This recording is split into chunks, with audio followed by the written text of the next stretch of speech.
Thank you for joining Wars of the Roses.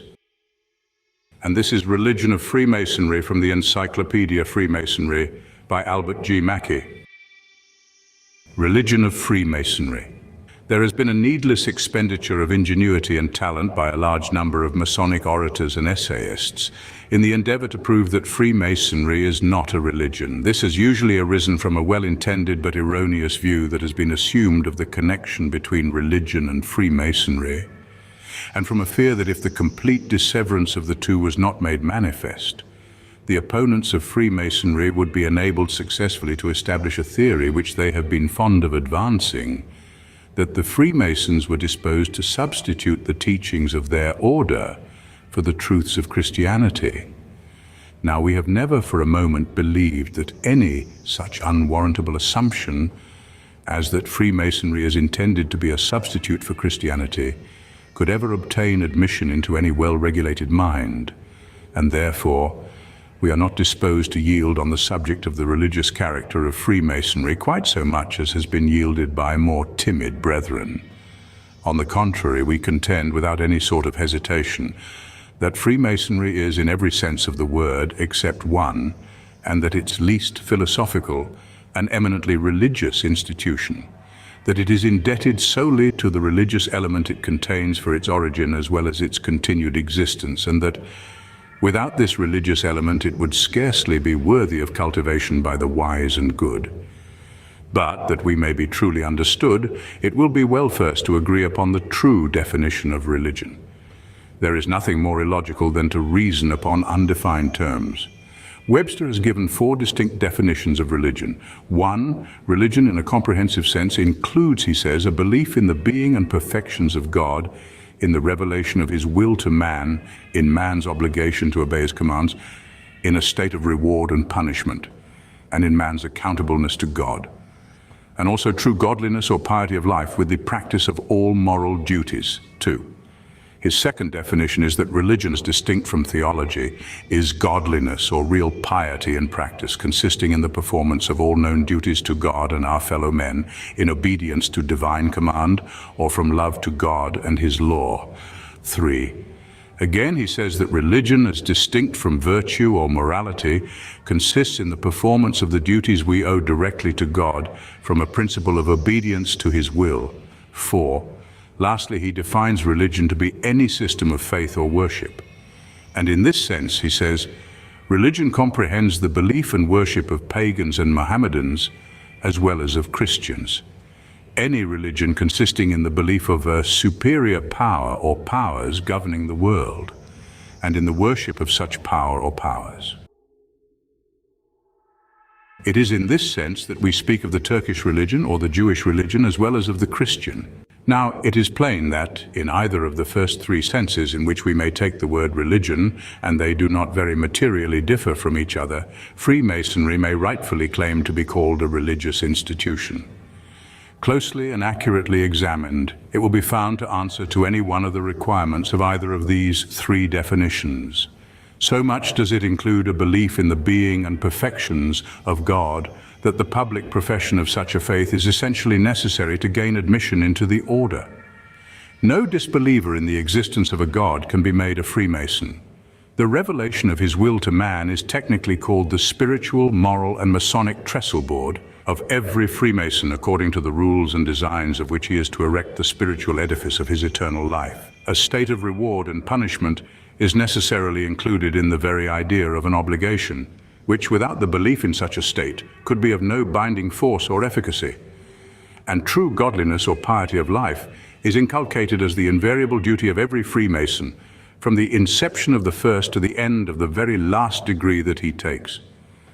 So, again, in reference to the second and third definitions, all this practical piety and performance of the duties we owe to God and to our fellow men arise from and are founded on a principle of obedience to the divine will, else whence or from what other will could they have arisen? It is the voice of the GAOTU symbolized to us in every ceremony of our ritual and from every portion of the furniture of our lodge that speaks to the true Freemason, commanding him to fear God and to love the brethren.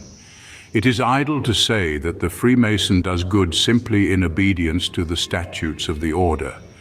These very statutes owe their sanction to the Masonic idea of the nature and perfections of God, a belief that has come down to us from the earliest history of the institution, and the promulgation of which idea was the very object and design of its origin. But it must be confessed that the fourth definition does not appear to be strictly applicable to Freemasonry. It has no pretension to assume a place among the religions of the world as a sectarian system of faith and worship, in the sense in which we distinguish Christianity from Judaism, or Judaism from Mohammedanism. In this meaning of the word, we do not and cannot speak of the Masonic religion, nor say of a man that he is not a Christian but a Freemason. Here it is that the opponents of Freemasonry have assumed mistaken ground in confounding the idea of a religious institution with that of the Christian religion as a peculiar form of worship, and in supposing, because Freemasonry teaches religious truth, that it is offered as a substitute for Christian truth and Christian obligation. Its warmest and most enlightened friends have never advanced nor supported such a claim. Freemasonry is not Christianity, nor a substitute for it. It is not intended to supersede it, nor any other form of worship or system of faith. It does not meddle with sectarian creeds or doctrines, but teaches fundamental religious truth, not enough to do away with the necessity of the Christian scheme of salvation, but more than enough to show, to demonstrate that it is, in every philosophical sense of the word, a religious institution, and one, too, in which the true Christian Freemason will find, if he earnestly seeks for them, abundant types and shadows of his own exalted and divinely inspired faith. The tendency of all true Freemasonry is toward religion. If it make any progress, its progress is to that holy end. Look at its ancient landmarks, its sublime ceremonies, its profound symbols and allegories, all inculcating religious doctrine, commanding religious observance, and teaching religious truth. And who can deny that it is eminently a religious institution? But besides, Freemasonry is, in all its forms, thoroughly tinctured with a true devotional spirit. We open and close our lodges with prayer. We invoke the blessing of the Most High upon all our labors. We demand of our neophytes a profession of trusting belief in the existence and the superintending care of God. And we teach them to bow with humility and reverence at His awful name, while His holy law is widely opened upon our altars. Freemasonry is thus identified with religion, and although a man may be eminently religious without being a Freemason, it is impossible that a Freemason can be true and trusty to his order, unless he is a respecter of religion and an observer of religious principle. But the religion of Freemasonry is not sectarian. It admits men of every creed within its hospitable bosom, rejecting none and approving none for his peculiar faith. It is not Judaism, though there is nothing in it to offend a Jew. It is not Christianity, but there is nothing in it repugnant to the faith of a Christian. Its religion is that general one of nature and primitive revelation, handed down to us from some ancient and patriarchal priesthood, in which all men may agree and in which no men can differ. It inculcates the practice of virtue, but it supplies no scheme of redemption for sin. It points its disciples to the path of righteousness, but it does not claim to be the way, the truth, and the life. In so far, therefore, it cannot become a substitute for Christianity, but its tendency is thitherward.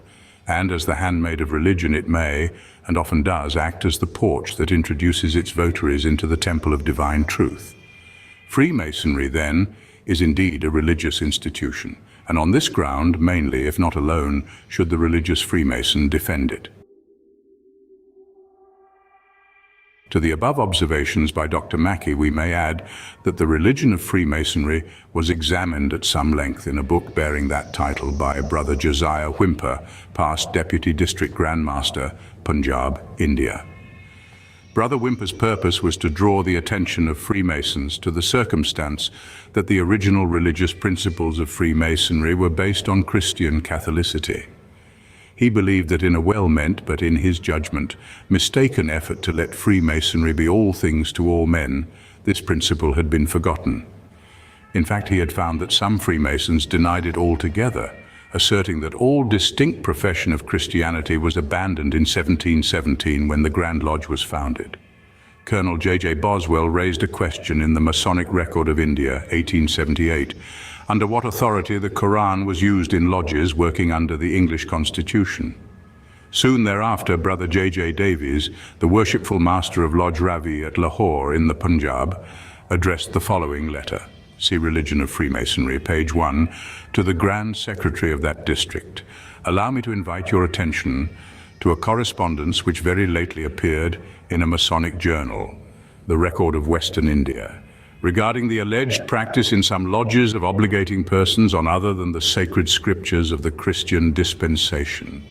From the correspondence, you may observe that opinion on the subject is divided.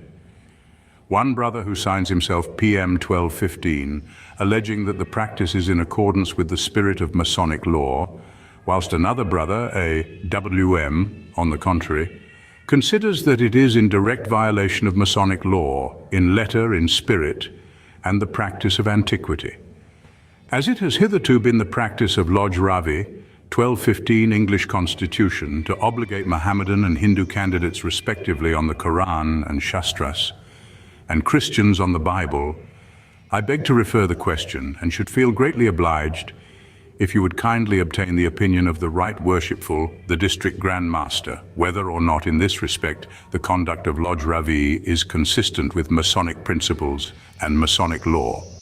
In inviting your attention to the subject, I would respectfully mention that in my opinion the meaning of the words volume of the sacred law is not confined to the sacred law of the Christian dispensation, but have a bearing fuller and deeper, a meaning as broad as Masonry itself.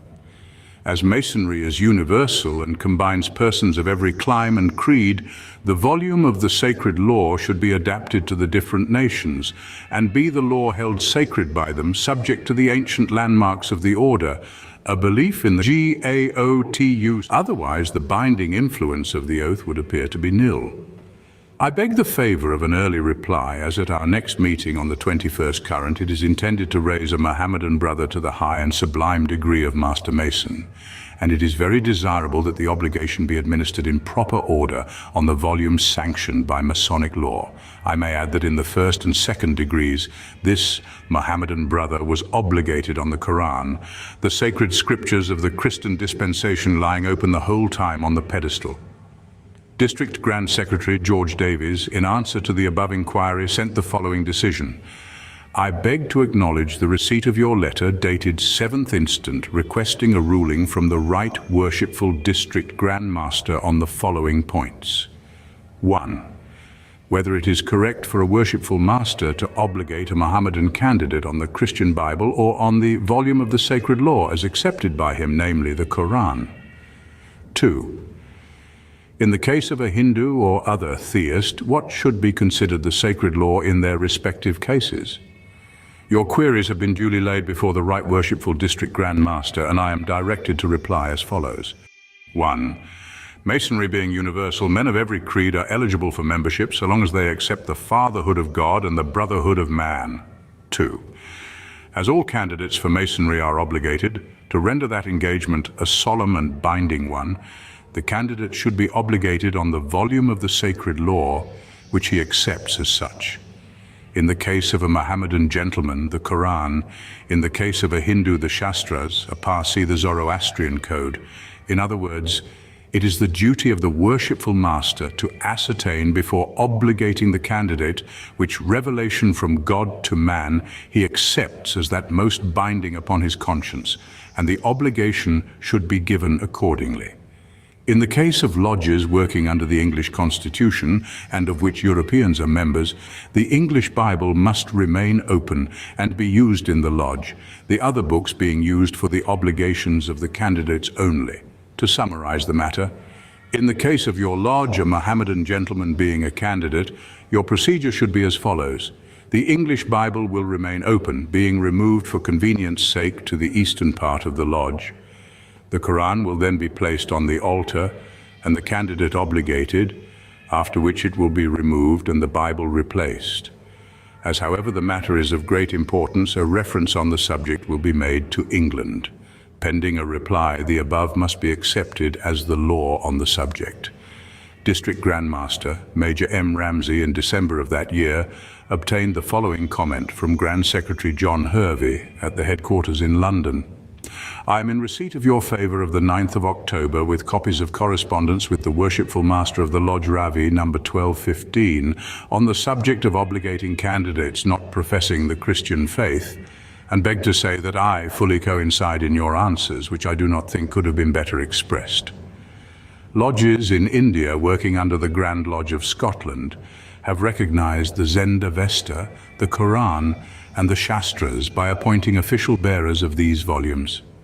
Brother George W. Speth, who edited the book by Brother Whymper, received a letter from D. Murray Lyon dated at Freemasons Hall, Edinburgh, December 21, 1887, in which he says, "The statement to which you refer is correct.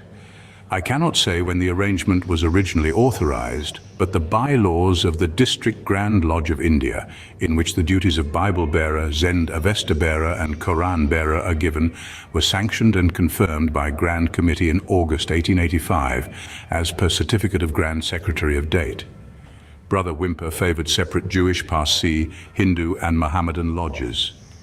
He says, "It is impossible for any man, no matter what his former religion may have been, to become a fellow craft mason in English Masonry and refuse to accept both the Old and New Testaments."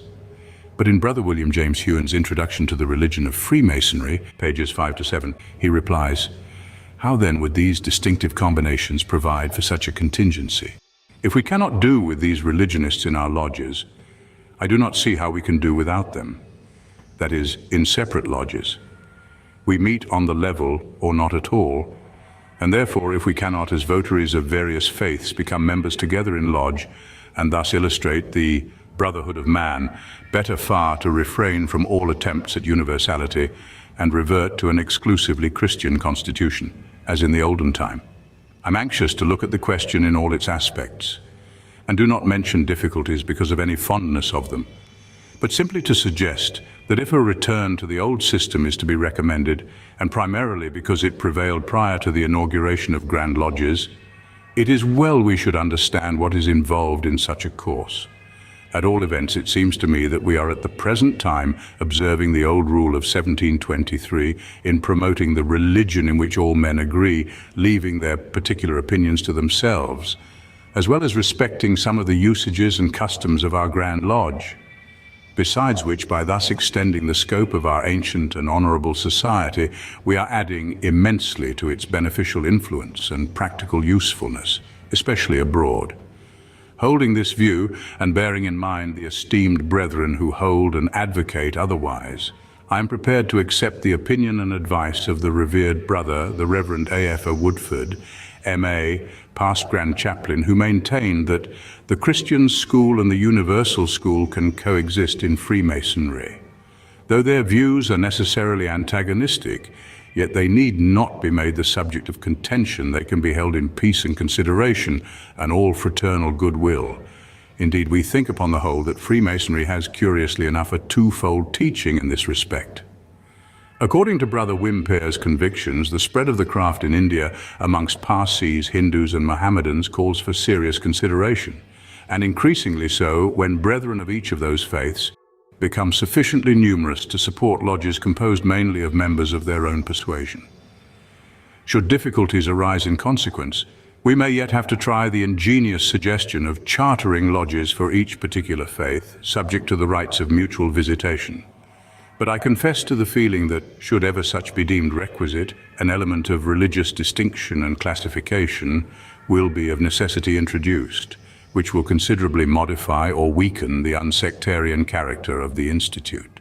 The subject is also discussed by Brother Roscoe Pound, Proceedings, Grand Lodge of Massachusetts, 1916, pages 821 to 823, and his Masonic Jurisprudence, 1920, page 35, and in Dr. Mackey's Revised Jurisprudence of Freemasonry, 1927. Thank you for watching, and please don't forget to share, like, subscribe, and comment, and if you can please consider donating to Wars of the Roses. Links to PayPal and Patreon are in the description. Thank you so very much.